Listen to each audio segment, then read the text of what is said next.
Hey, this is We Called It. We are going to be talking about all of the potential bets you have for league leaders in passing, rushing, and receiving yards. We will be giving our favorites to lead those categories, as well as underdogs, guys with great odds that are a little less likely, but the payout is much more rewarding.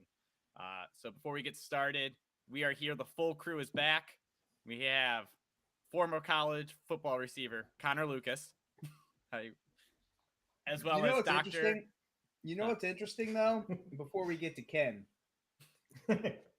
Ken, like since we've only had like 5 shows since Ken had a baby, and then we're all back. Ken has aged like tremendously since we've last seen him.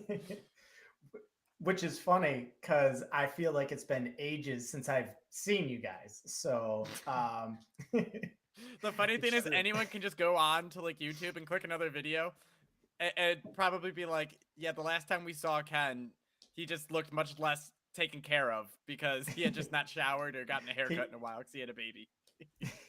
And he's about 15 pounds heavier in the face. You can tell.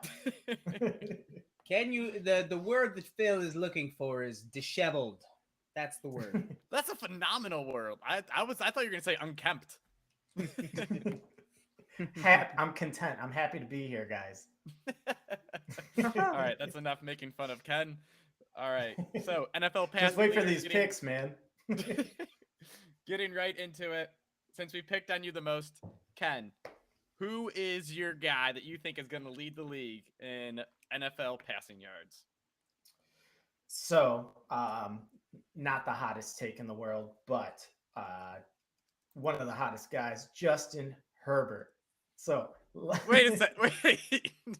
Wait. But was your transition No. there that he's one of the hottest guys in the world? I meant like he's. Oh God, that's not going to come out right. But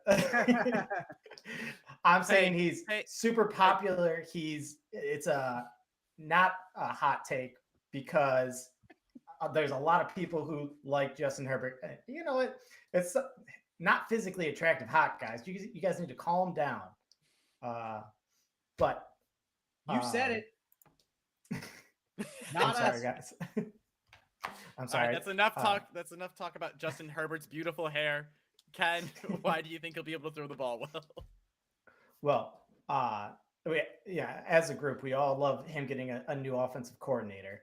But last year, now first off, he did well, but I didn't like their philosophy. They had like three wide all the time, passing tight end, and then Austin Eckler going out for passes. He had 5 linemen and an injured line protecting him. He had, they ran a very, very like pure, like short style, like high percentage, low yardage, like offense. And I just don't think that hit to all of his abilities. When he did throw deep, it did look great. I hope that Kellen Moore can really help him stretch out the offense. Also, no matter what they do on defense, their defense looks bad. They always give up. They're gonna he'll have to be able to move the ball, and he can. I think that especially with their new first round wide receiver, who is Quentin it? Johnson. Yeah, Quentin Johnson. Yep, QJ. I think that he'll help to stretch the field even more than Mike Williams already does. As long as his core can stay healthy, Keenan Allen, Austin Eckler, Mike Williams as well, I think that offense is going to be going, and Herbert's behind the wheel. Yeah, I'm with you. He's also my favorite to lead the league in passing yards. You covered it slightly, but Kellen Moore, you saw the magic he pulled off in Dallas. They were like I think they were the number 1 offense in points scored and yards last year, and they've been like top 3 the last 3. And he gets a much better quarterback, much better, maybe not much better weapons, but very good weapons. They were number 3 in points per game. Okay, well, I was close. I said top 3 the last few years. Anyways, the schedule for them is also unpleasant, right? You get the Chiefs twice, you get the Raiders, who allow you to like put up yards and points, and then you get the Broncos twice. Now the Broncos have a good defense, but when you have so much power on offense, I think those games are gonna like just convert into shootouts. So I think he has the schedule on his side. His defense is good, not great. They're made to stop the pass, which is helpful, but I think I can see a lot of shootouts for this team. So Kellen Moore being there, good high-powered offenses on his schedule. I think that all points to good things for Herbert. Now, Connor, you went a different route. Who are you taking? Yeah. It's a homer pick, but I don't think it's out of the realm of possibility that, my pal Zach Taylor decides to let Joe, I don't know, throw the Cook? ball. I think this is more a reflection on, I think Mixon, I thought he's been like a volume guy. He's a good back. He's not great. He's like Monty plus. And I think all the stuff that's happening in the offseason with him, like, unless he just comes out and just says, yeah, all that stuff, I'm not a dummy. I'll stay healthy, which he hasn't, completely in the last 2 years. And Zach Taylor decides that, we didn't do anything at running back outside of Joe Mixon. We didn't get a receiving threat. We didn't do what the Lions did and go out and get a receiving back. We just said, hey, Joe Mixon, let's hope that you don't go to jail. And then, so if he misses any time, I think you're going to be throwing the ball. You have to be. Like passing yards, they were 8 last year, and 7 last year in yards and total passing yards. So I don't think it's that far out of the realm of possibility. And that division, the division is loaded. I mean, it's just loaded top to bottom. Lamar went back. He's got an air raid type of offensive coordinator in Todd Monken. You've got Deshaun, who is Deshaun. Doesn't matter what you think about him off the field. The guy is going to be a stud this year with a full off season. He's got new weapons, new toys. And then I just don't see, the Steelers being that bad. That's the worst game. But you get the other guys, 4 times. You get you might have to have a shootout just in case, or something stupid happens with the Steelers. Something weird always happens with those games where, hey, all of a sudden the Steelers come out and they're winning 21-0 and you got to shoot yourself, have a shootout on the way back in. So that's, half your schedule right there. A third of your schedule right there is in-house, and it's going to be an awful, awful, awful division to play in. So I think that's not a problem. And then, and that on top of that, the guy's about to get paid $1 billion. Okay. I think they're going to feature him and just let him cook. And I get it. You just want to let him cook and win, but it's just like Saquon last year before he had an unbelievable, second career year, top 2 career year. Knew his contract was coming up, knew he had to ball out, probably play through a lot of pain. Joe Burrow is about to be made a billionaire, and they're going to try and figure out a way to get all 3 of them in there. He's going to want to feature those guys, plain and simple. T and Jamar all day long, every day, twice on Sunday. So we'll see. All right. So now we're going to go to the other end where it's like maybe guys a little bit lower down the list. I'll start. My guy isn't a guy you should bet, but rather a guy you should avoid at all costs. He's getting hyped up by the media, and that's Aaron Rodgers. His over-under, I think, Ken, you said earlier that it's actually higher than any of his years in Green Bay, which is utterly ridiculous. Last year, he didn't throw for over 300 yards in one game. There is no way he's going to lead the league in passing yards. It's not his style. He's the hyper-efficient. I threw for 4 touchdowns in the first half, and we walk away. Plus 2,000 seems like a gold mine for a guy they're going out trying to rebuild the Green Bay offense in New York, and there's going to be, much better games. He'll get the Bills, he'll get the Dolphins. There's going to be some boat racing games. But I am not in on Aaron Rodgers to have a beautiful statistical year. That's not why he's there. They have a good running game. They have a good defense. He is there to be the differences in one-score games, not to win games 40-0. All right. So, Ken, who is the guy that you do like, or that you're looking at also, in terms of why are their odds what they are? Well, Garrett Wilson's really mad that you said all that, Phil. He can have a good year. Devontae Adams had like 1,700 yards, and Rodgers threw for like barely 4,000. It's remarkable. Yeah.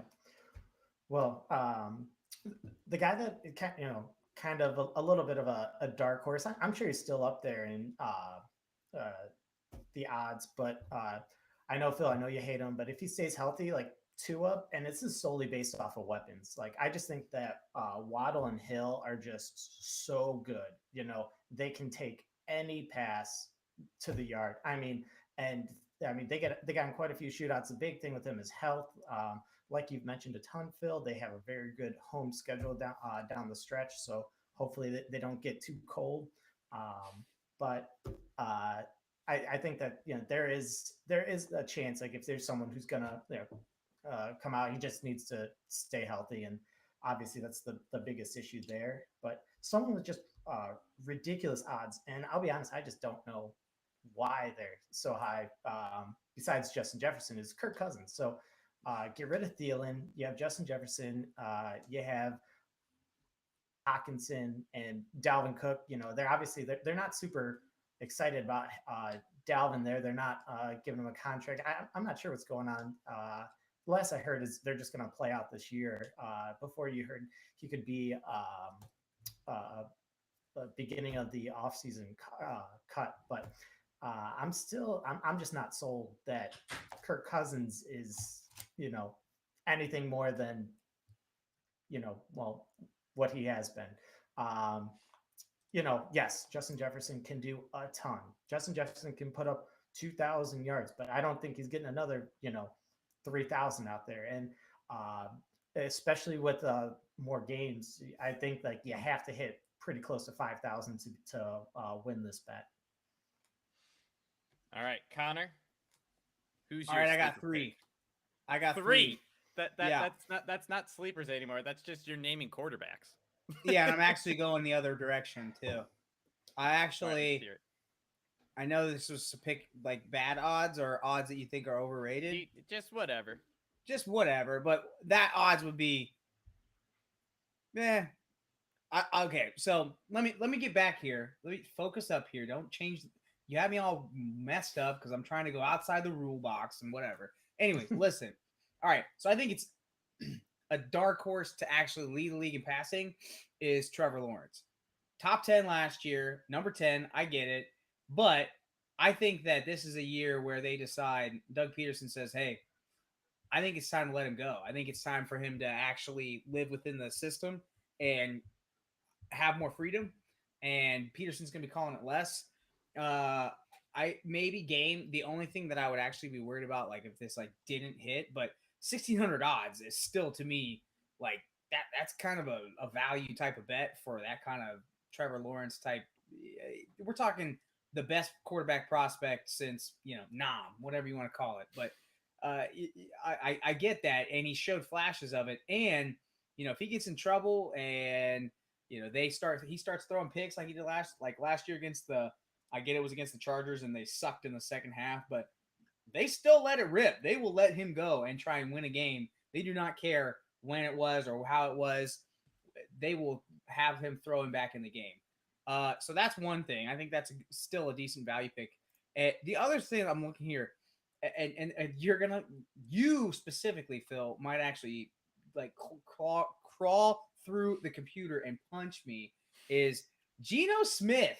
His over, man. Listen. I wish I had a mute button for you. Just listen to me. I'm not saying that this is a pretty pick, and I'm not saying that this is like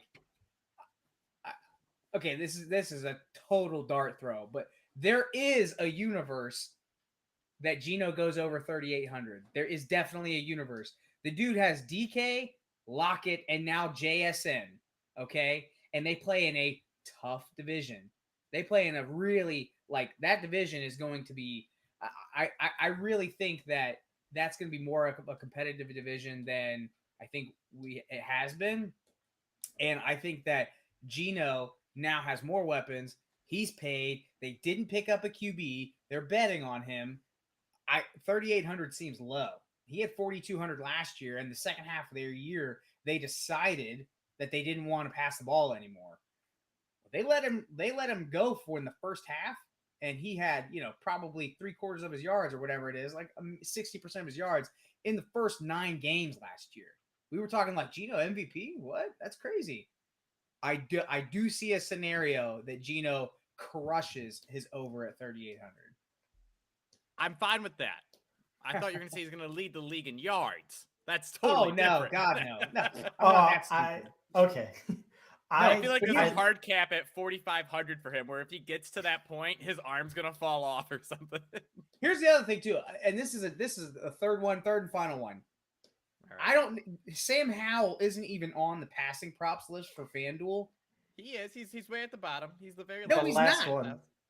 No, he's Oh, not. that's lead the lead. That's lead the league. Lead the league. I'm saying there is whatever it is. If he jumps on here, he's going to have a total probably less than Gino. Hey, I'm going to let it rip. They're going to be losing games, likely. Maybe have their defense keep themselves in it. He just got Eric Bieniemy. He's got a really solid young wide receiving core and a really supposedly, we'll figure it out if it's supposedly, if Riverboat Ron lets it happen. But Gibson is going to be supposedly in the McKinnon role. Dude, I'm telling you. I there is also a scenario here, whatever it is, once his player prop is, because supposedly right now he does not on there, be probably because Jacoby Brissett came in and is going to give him camp competition. Listen, if you're going to bring Eric Bieniemy in, you're not going to say, hey, man, Eric Bieniemy, we really, really, really want you to come in and work with Jacoby Brissett. A early 30s career backup. Here, man, we're going to set you up for failure right off the bat. No, we're going to say, hey, take the 23-year-old who showed flashes last year of being really good, Phil's favorite team of all time basically, in the last. There is no one I will encourage people to bet on more than Sam Howell. like I said, there is a very, very, very, very perceived achievable route that Sam Howell crushes whatever his over is. I'm shocked that they don't even have him on here. I agree. I could see him coming in at somewhere in like the 3,500 range if he's named starter, and that is just something I think he'll kill. Yeah, absolutely. Kill it. Yep. Mhm. All right, let's go on. Connor, real quick, love the Trevor Lawrence one. If I would have seen that one, that would have been my pick. I like it. Boom, boom. And I think someone's going to be talking about Calvin Ridley, his new receiver, soon. But that's just foreshadowing. Before that, Stupid. I forgot to do this last week, and it's very important. At 100 subscribers, we will be doing a JJ Watt card giveaway donated by Dr. Kenneth Call. I do not have a look of what it is right now.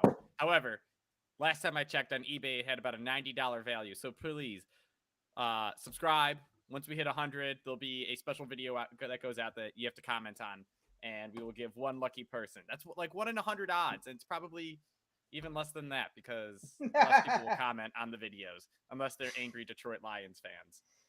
All right. Angry Detroit Lions fans. We like those. Thank you for interacting, by the way. We'll get to that another time. No, we're going to do it right now. Real quick. Highlights. Ken pointed this out. So, Detroit just picked up David Montgomery and drafted Jahmyr Gibbs. We got yelled at for saying Jahmyr Gibbs was overdrafted. Well, guess what? We're talking league leader in rushing yards. Jahmyr Gibbs is behind David Montgomery. So, you're bragging about your 13th overall pick. Well, Vegas thinks he's going to be a backup. Listen, this is the craziest thing to me. This is just this whole thing. Like, if you listen to anything, this is why I'm like, okay, I get it. I'm happy we're getting interaction with our fans. I'm happy. Like, you can call them fans. They probably hate us now. Fans. Just go back and look at fans. literally. These are people that don't watch our videos. I post 1 5-minute clip and they start killing us. I'm just saying, go back and look at literally the entire bet. I think we made so much money off of the Lions last year. I think we were like 10-4, something crazy, by just betting the Lions to cover whatever. I called them the Fighting Dan Campbells multiple times. I'm going back shocked. 2 years. And this to our is inception year when we were recording off cell phones with awkward angles. This is We just were crazy cheering to them me. on. I just feel like take it in context, not out of context. We said in context, this is not a good pick. These are not the first 3 specifically were not good picks for value. You could make an argument just the first 2. I actually like Sam Laporta. Fine. But if you I don't even have the number handy, but just go look at the last 4 or 5 years. non-edge linebackers that were taken in the first round, we were trying to think of a linebacker that was an all-pro or made multiple Pro Bowls, or just in the last 5 years. And we went back to Luke Kuechly was the only one that we could think of. And I'm like, that was like 12 years ago. Now That was a career ago. To be clear, He's retired, guys. Yeah. So for a few years. So that's who you took at 18, and you can talk about fit. You can talk about coverage in line in at the Big Ten. You just said it. It's in the Big Ten. It's not even in the SEC. It's in the best coverage grade. Listen, we're talking about fit guys, and we're talking about guys who's going to be on the field for likely the first 2 downs, and that's it. The value there, you could get that guy in the second and third. And what we're going to do now is a guy that you would reach up on, a prototypical guy you would reach up on, the Fred Warner types. Was he anywhere near Fred Warner? Not a chance. A Bobby Wagner, a Fred Warner, a Luke Kuechly-esque guy. That wasn't it. So again, it's not that he might work out for them great. I don't know. But the value was that guy was Jack Campbell was going to be there in the second, maybe the third round. And we looked at this from 12 to 18. 12 to 18. There was not a chance that any of the teams that were there that were going to draft a running back, they won't be there. Not a single chance. In fact, Ken, while you're waiting, or while I'm looking this up, because we looked it up last weekend. I was about to say, maybe we should go back to regularly scheduled programming and not yelling at people. I'm just saying. Ken, while you're thinking here, I'm going to remind everybody who was there at 12 to 18. Go ahead, Ken. I was going to say, Ken, so league leader in rushing yards for everyone. Sorry about that. So real quick, guys, just hypothetically, who would you rather have? Gibbs in the 34th pick or Bijan Robinson? Because that was the trade that the Lions made. I think that we look back on this and completely laugh at it because Bijan is my pick. So yes, I'm all a homer. Day long. I think that Nick Chubb certainly can do it. I was gonna do that, but the truth is just with Atlanta Falcons are going to run the ball. They're going to run the ball, and they're just giving Bijan every single chance. Rookie running backs, they come out, they can come out firing. I mean, look at what Saquon did as a rookie. You need just a few big hitters to get hurt, which happens all the time. Ask Jonathan Taylor, every fantasy football owner with the first pick last year who picked Jonathan Taylor. Yes, they get hurt. But I think that just with how the Falcons are going to play the game, I'm not scared of Tyler Algier. I love Cordero Patterson. Maybe they'll use him some other way because that's just what he does his whole career. But this is Bijan's offense, and I think he'll have the most opportunity because that's what his coach wants to do. Yep. Important for running backs that we talk about here. They got to have explosive ability, and when people say Bijan is LaDainian Tomlinson, it kind of makes it very clear that those 80-yard touchdowns might be there. Connor? Cool. Great. Awesome. All right. Back to this, which is important. This is very important. You got 30 seconds. Listen, Green Bay Packers, Pittsburgh Steelers, New York Jets, Washington Commanders, and the New England Patriots.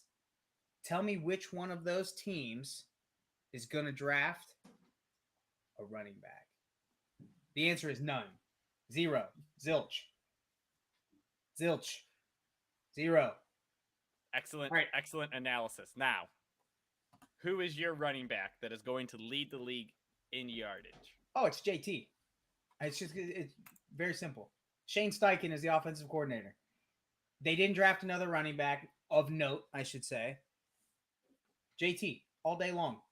You should be getting a discount in every league because he had one injury last year. His high ankle sprain, significant, fine. But before that, 1,800 yards, full. That was where he didn't share the offense. He didn't share anything with Marlon Mack. He took it over. He didn't get hurt. His offensive line was top 3. Last year, all of those things were crap. Offensive line was bad. Do you remember who his head coach was? Do you remember who his head coach was, Phil? Frank Phil. Reich. No, after Frank Reich. Oh my gosh, I You totally guys forgot. forget this. The Jeff fo- the freaking former- Saturday The former ESPN analyst. That guy. never coached a day in his life outside of high school. So again, let me remind you that who's who was coaching him for the last, I think it was 8 games. Stop it. Go buy JT. This is a fantasy plug too. Go buy the discount. These are all fantasy plugs. When we're talking all about day people long. having good statistical years, they should all be fantasy plugs. I mean, just go buy him. Just go buy him in every way you can. JT for sure. I think dark horse would be to actually Wait, pull it off. We'll do Oh, dark horse okay. later. All right, fine, whatever. First up, Tony Pollard. Zeke's out the way. I just love Tony Pollard. I think the Cowboys are going to have a good statistical offense again. Kellen Moore's out, so you know what that means? Mike McCarthy's going to be calling more, first down runs, second down runs, predictable offense. But that's what happened with Josh Jacobs last year when he came out, started running the ball through defenses and going off to his rushing title. So I think Pollard has got, I said, great burst, great explosion. I think he can break out some huge plays. They're going to be winning. They're going to be wanting to milk the clock. They're not in a great division. So I know I'm usually against the Cowboys, but this is still, they have enough talent to be a 10, 11 win team. And Pollard finally gets to be the bell cow. The only fear here is that he's going to get hurt. Ken, do you have another dark horse or anything else you want to say on any running backs? Just one, and this is more of a feel-good one for me, and I just hope it all works out. But Javonte Williams. Now, I think that I know. But as an update today, he practiced in limited capacity at an OTA, and now that is 8 months after he completely tore his ACL and MCL. Now, I think that you get a bit of a bounce back year, a huge bounce back year for the Broncos.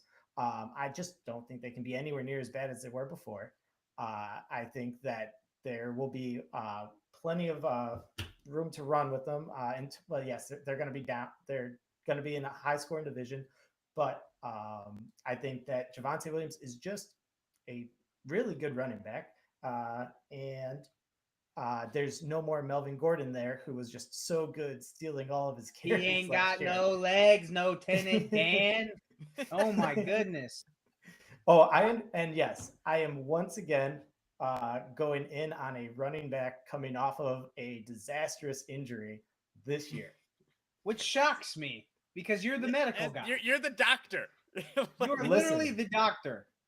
Well, the biggest thing is Cam Akers' Achilles last year was not what impacted him. Just turns out that whole team and him were bad.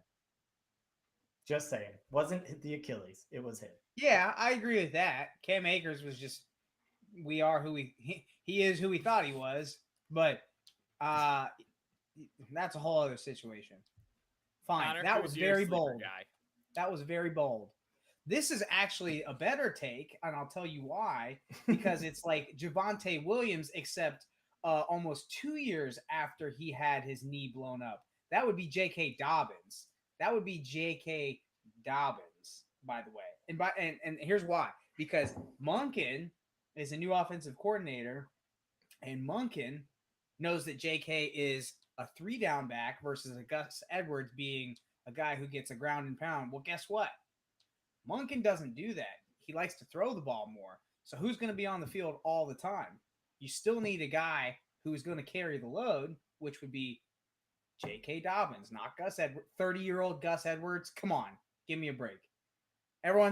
People are out on I've heard multiple times people are out on J.K. Dobbins because Monken's going to do the air raid, and you have. By the way, Monken was still the guy who had, like, whatever it is, 3 or 4 running backs go within the first 3 or 4 rounds of the NFL draft, which means he has to have a stud running back to play. So that's J.K. Dobbins, and his knee isn't blown up. It doesn't look like roast beef in there anymore. Okay, that's what Javonte Williams' knee looks like, which is shocking to me. So One of those guys had a remarkable recovery. One of them re-injured it and was still getting swelling. What was it? It was almost 16 months after his surgery. you know what's Not interesting though? He had another surgery, cleared it out, and then averaged like 115 a game from there on. And Which, by the he way, couldn't run. I remember and he watching couldn't those. fully extend his leg. Now what? Dude, I remember watching those games. Are you guys? Wait, out are you saying that 20-yard more runs and get surgeries is taken down. better for the knee? Is that the No, argument? I'm saying, listen, in the short term, the very, very, very short term, which is the lifespan of a running back, which is 27, he's still 24. So, yeah, which, by the way, Tyjae Spears, in the short term, the kid who just got drafted to go behind Derrick Henry, that dude's a beast. He has like no ACL, no meniscus in between his knees. He's going to be done by the time he's 25. Next Todd Gurley, fine, but he might be sweet for a couple years. They're going to be able to just pump him with cortisone and let him rip. Dr. Call. I love cortisone. I inject people's knees all the time with cortisone. You can ask all the residents I'm in with. My elbow feels great thanks to cortisone. Anyways, we are not promoting cortisone. But real quick, one of the things is like Javonte Williams, where I saw it was ridiculous odds. Two people that are ahead of him in the odds were Justin Fields at plus 2,000, That's twice absurd. as good odds, and Lamar Jackson at 25. Good pick. So great pick. Yes, don't pick a quarterback. But at the same time, I thought those two were really interesting. I actually thought it was interesting that Lamar was behind Justin Fields. Yes, Justin Fields looked, young and fresh, and Lamar, maybe they want to save him. But let's face it, that's not if someone's going to win like this, it's going to be someone. I just think Lamar can just do more. That's it. I think but they want him to do less, Ken. They're saying, hey. But if you run an air raid style offense, that's where Justin Fields got all of his 70-yard touchdowns. It wasn't air raid, but it was when he dropped back to pass and then he just ran past everyone. So there's more potential there, more running line. Chunky. Ken likes his soup chunky. All right, so something to laugh at. James Conner is on this list at all. He's plus 3,000. They didn't get another running back either. Again, another weird. Yeah, but the Cardinals are a joke, and he is laughable. I love him, but he's laughable. So one guy I like, he has pretty high odds, Breece Hall. I just laughed at Aaron Rodgers being the league leader in passing yards because they're going to have a balanced offensive attack with a good defense. Breece Hall looked awesome in his time last year, averaged 5.8-ish yards a carry. Unfortunately, he tore his ACL. I think he comes Another back. ACL. Dude, he tore it early. I like his better. His knee is better. His knee is better, Ken. So legitimately, because I like him. There's something called they call it the unhappy triad. It's where you tear your ACL, MCL, and meniscus. Two people that actually had that done were out of nowhere, Javonte Adams and J.K. Dobbins, and someone who didn't was Breece Hall. So the recovery is actually way better for Breece Hall than the other two. Agreed. That's why we take. That's exact. See, we knew that. That was in the group chat, right. maybe. Exactly why we like. That's exactly why we like J.K. Dobbins 2 years removed rather than one. And Breece Hall, even though it's only 1 year after. And I also said, don't bet this Javonte Williams one. I just like it. Remember, that was the first thing I said. I don't remember that. I don't. Pick, but I'm telling you not to bet it. There, way to go, Ken. Anyways, last one. Dameon Pierce. The dude was getting 20 yards or 20 carries a game, was looking really good. I think their offense is way better with CJ Stroud. Now they're in a crappy division. They're going to be able to run the ball. I think he can get a high volume. I think he can look good. And anything is better than what they did last year offensively. So I think just the production numbers will. Hey, man, Devin Singletary. He's a beast. He plays running back too. Marlon Mack. Pick him up off the practice squad again. I'm just gonna yell names. That's right. All right, let's go on now to wide receivers. Connor, I liked your guy who's favored, so I'm gonna let you go first. I mean, it's actually more of a. It's actually more. You would think just because this, I think it's a double whammy here. I think it's great odds, and I think he's being underrated here. You know, Stephon Diggs was the number one wide receiver before Josh Allen blew up his elbow, and then all of a sudden, like his accuracy went down, his yards per game went down. They basically turned him into Justin Fields partially. A better version of Justin Fields where they just leaned on him and said, "Hey, we think you're actually less likely to get hurt running the ball and just being a big fullback, especially around the goal line." And Stephon Diggs, I think, got hurt big time last year, not because he was doing anything worse than the first half. He just was not getting anywhere near the volume because their passing attempts went down. Their volume went down unless they were losing, which in this case, again, they might have been losing, but they were losing close games. They were not getting blown out. They're a team that doesn't get blown out. So part of that is game flow.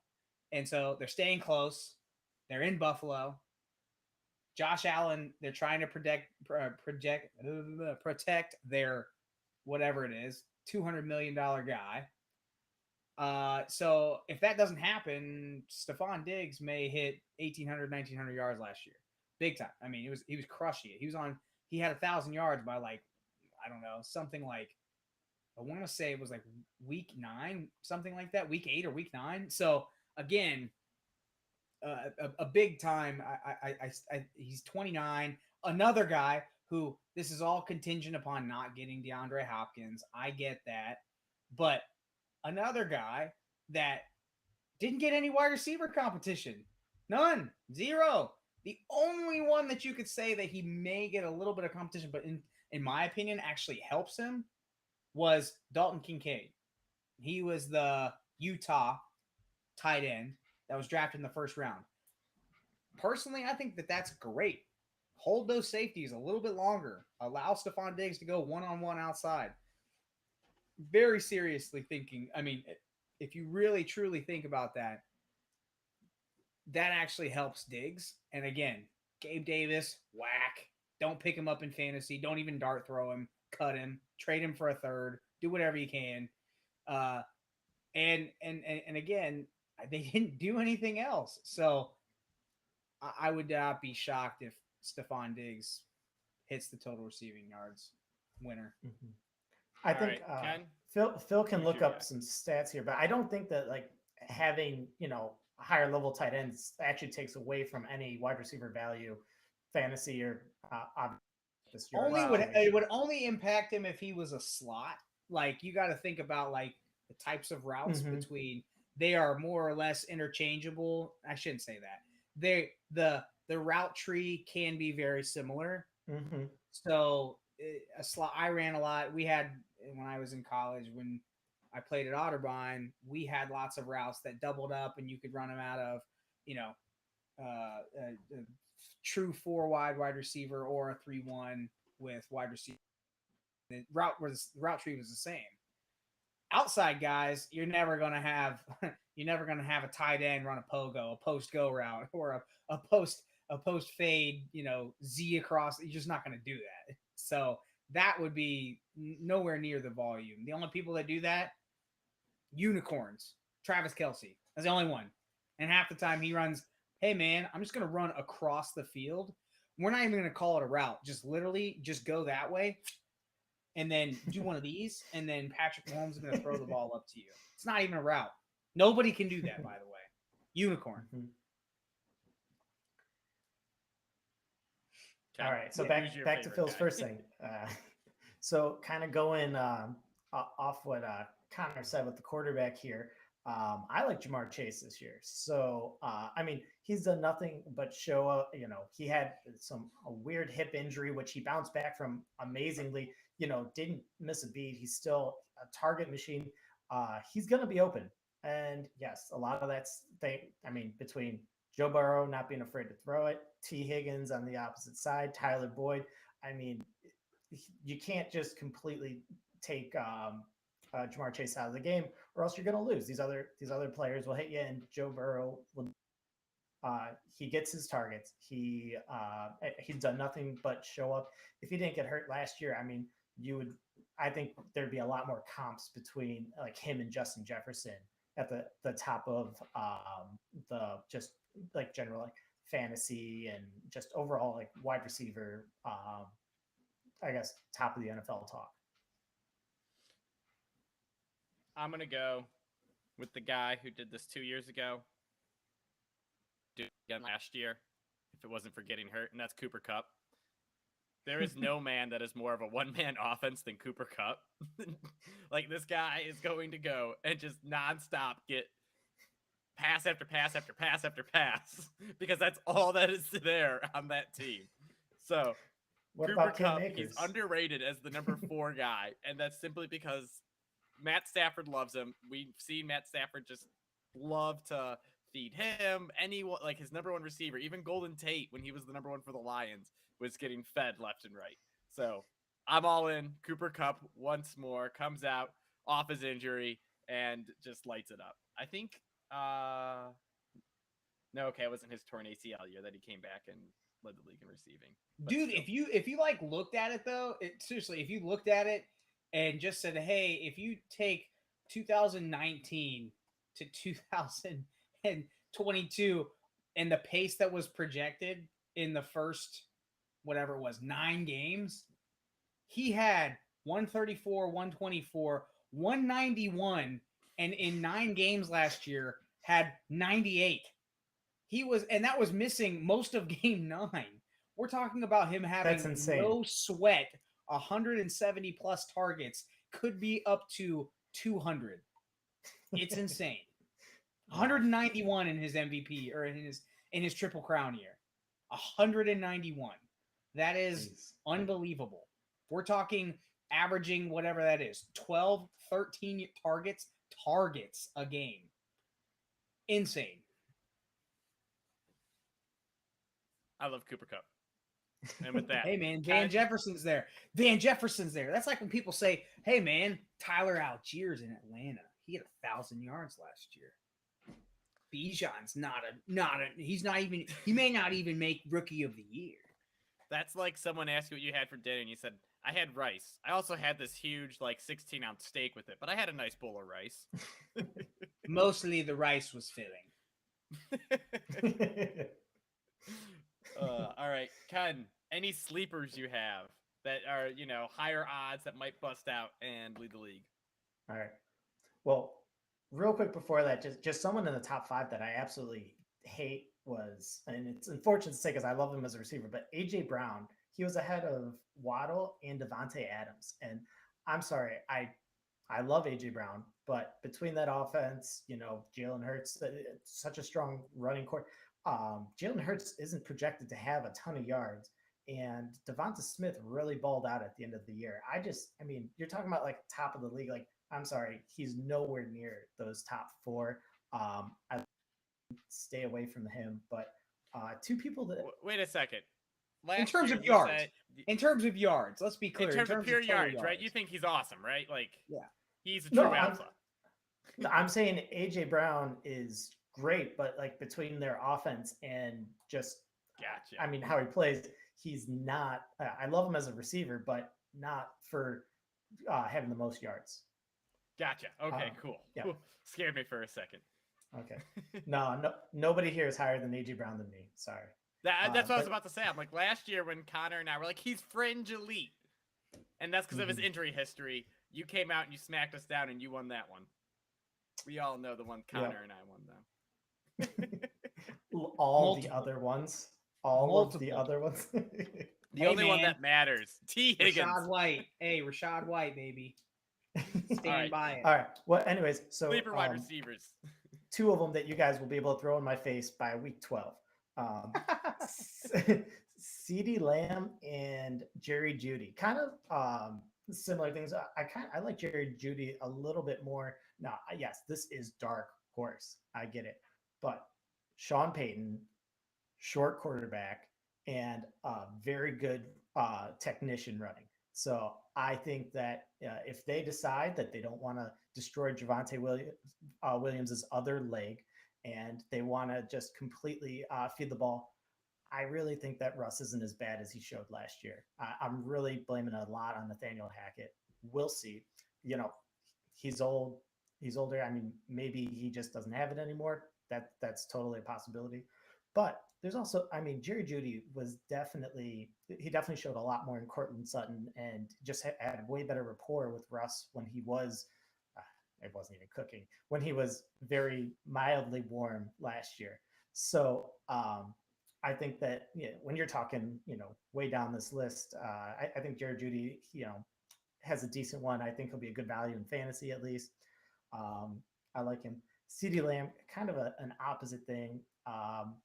I don't like Dak, but Dak, number one, throws a lot of interceptions, which is really good for high scoring games.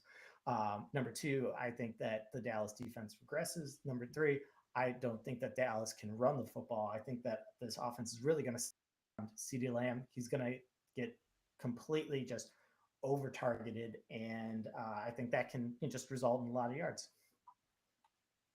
All right. Where you're Dude, I just had an epiphany, and man, I hope those Detroit Lions fans come back, because then they'll just be super happy and they'll like us again. But again, they would know this if they watched the show last year. But sleeper dark horse, Amon-Ra St. Brown, the Sun God. Listen, even in fantasy, if you took, what's interesting is I think I saw a stat that he was like top 2 or top 3 wide receiver that was tackled at the 1 or tackled within the 5 and just let Jamal Williams take in all of his touchdowns. Seriously, it was something crazy. It was like he would have had, I think, something like 4 touchdowns that he had, or 4 or 5 touchdowns had he not been tackled within the 5. And it was talking about tripped up. So that's fantasy. Fine, I get that. But that guy is a target hog. JMO is out. They got rid of Chark. I mean, seriously, what else does this guy have? Who else does Jared Goff have to throw to? He's already like the Cooper Kupp light. We just talked about Cooper Kupp, and I get it. Dan Campbell wants to run the football. Gibbs. Don't say Gibbs. I swear, if you say Gibbs, I will punch you in the head. Seriously. They drafted him in the first round for a reason. Fine. Great. Grand. Good job. You're going to run a circle route a whole bunch. He's going to get tackled by Jack Campbell. Good Lord. Or Jack Campbell plus, whatever you want to call it. I don't care. I'm just saying, I think the volume play will be there for St. Brown. And I think it'll be 150 plus targets. Easy. I just see him continuing to have the same exact success. I don't care about JMO that much. Totally different route tree. We just talked about the difference between outside and inside running back or wide receivers. Again, they just JMO's a guy that will be 6 or 7 targets a game. He'll catch 4, and he'll have 50 yards one game and 150 the next. St. Brown's going to be 5, 6, 7, 8, 9 catches, 122, consistently. 100, anywhere from the 75 to the 150 range all day long. So I definitely think St. Brown, especially if he stays healthy, is a dark horse to lead the league in receiving. So one really cool thing that I saw about the Lions, now everyone knows Jared Goff just does not play when it's cold out. In the last 9 weeks of the regular season, he plays outside 1 time, and that's against Chicago. So besides that, 8 of his last 9 games are in a dome. Oh, they opened with the Chiefs too. Ooh, didn't know that. No. Well, that's a primetime game too, so it's exciting. Somebody's looking out for him. Probably no one from our podcast, but someone's looking out for him. Somebody. All right. So my 2 sleeper picks, high odds here. First off, Amari Cooper. So now I've been hyping up Deshaun Watson as actually coming back and looking like legit Deshaun Watson for since the end of the season, almost immediately. I said he's going to look great. Well, if he looks good, someone has to play well on offense and has to catch the ball. And the Browns do not have a lot of pass catchers. I like Elijah Moore. He's a good number 2. I'm not convinced he's going to be like the Juju Smith-Schuster to Antonio Brown way back when they both were getting 1,500 yards. So I think if Eli Moore has a good year, it's like 1,000 yards, and Amari Cooper is shredding it, catching deep passes, because that's what Watson's the best at throwing. So huge plays are going to be there. They had, I think, was it the Commanders game? They actually started to show a little bit of connection, and Cooper had 3 touchdowns. I think the offensive scheme and everything's going to be way better, and the Browns are going to be super aggressive. And then number 2, another AFC guy, Calvin Ridley. Last time we saw him play a full season, he ended, I think, 4th in receiving yards or something for the Falcons as the only guy on the team. Now he gets Trevor Lawrence, Doug Peterson, and I know Doug Peterson likes to use his running backs and stuff, but they have options to spread the offense around. People, I think, won't be as intimidated by Ridley as they have been previously, and you get like a top 5 quarterback to throw you the ball. Connor had Lawrence as a sleeper to lead the league in passing. Someone's got to catch the ball once again, and then that person would be Calvin Ridley. I'm excited for him to return. Hopefully he can control himself and put his phone down instead of gambling. Hey, man, all I'm saying is, like, by the way, I'm not, I like Calvin Ridley a lot. I also, wait for it, Ken. Who else do I like on the Jaguars? Said, hey, man, follow the doll hairs. Who was it that got... Yeah, you said Christian Kirk last year. Oh, all of them. Oh, yeah. I did say him.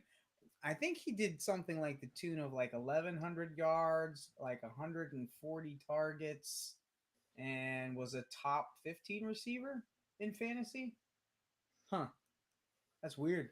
You know what? We should tag some Lions fans for that. Or maybe even some Jaguars fans. Why would we tag Lions fans for that? to say that, hey, we sometimes know what we're talking about.